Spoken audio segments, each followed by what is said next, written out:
ছাত্রী ভাই বোনেরা, তামিরুল মিল্লাতের আজকের এই সাংস্কৃতিক উৎসব উদ্বোধনী প্রোগ্রামে সংস্কৃতির ব্যাখ্যা অনেকেই দিয়েছেন।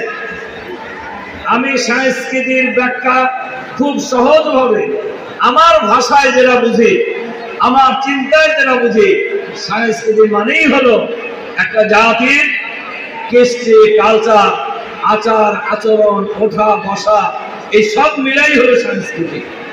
৯৭% মুসলমানের দেশে, ৯২% মুসলমানের দেশে সংস্কৃতি ইসলামের বাইরে হওয়া উচিত কি উচিত না, এটার জন্য বাহাস করার প্রয়োজন নেই। গোটা জাতি এগুলো মনে করে বিজাতীয় সংস্কৃতির কারণে এই জাতিকে ধর্মান্ধ বানানোর জন্য, ইসলাম থেকে দূরে সরিয়ে দেওয়ার জন্য সব ধরনের আয়োজন সম্পন্ন করা হয়েছে।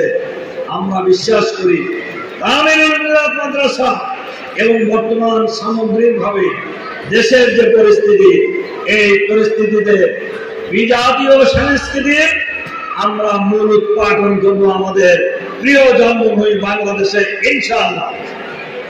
ইনশাআল্লাহ, এটা হলো ১ নম্বর কথা। ২ নম্বর কথা যেটা বলতে চাই, তামিরুল মিল্লাত মাদ্রাসার কাছে শুধু সাংস্কৃতিক অনুষ্ঠান নয়, এই জাতির প্রত্যাশা অনেক বেশি।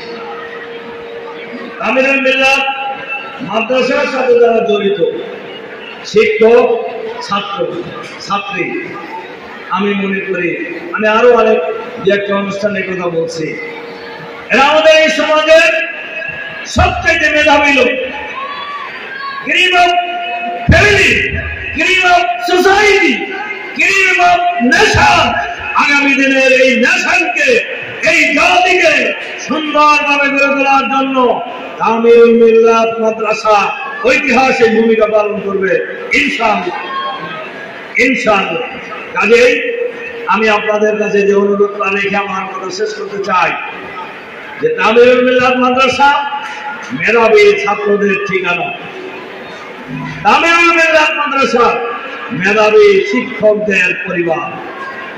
আমরা একই পরিবারের সদস্য। আমরা এই পরিবারকে মেধা চর্চার কেন্দ্র বানাতে চাই। এই প্রতিষ্ঠানকে আমরা মেধা চর্চার কেন্দ্র বানাতে চাই, স্কলার তৈরির কেন্দ্র বানাতে চাই। এই তামিরুল মিল্লাত হবে এই বাংলাদেশের আগামী দিনে সৎ, দক্ষ, দুর্নীতিমুক্ত নেতৃত্ব সাপ্লাইয়ের কারখানা, ইনশাআল্লাহ।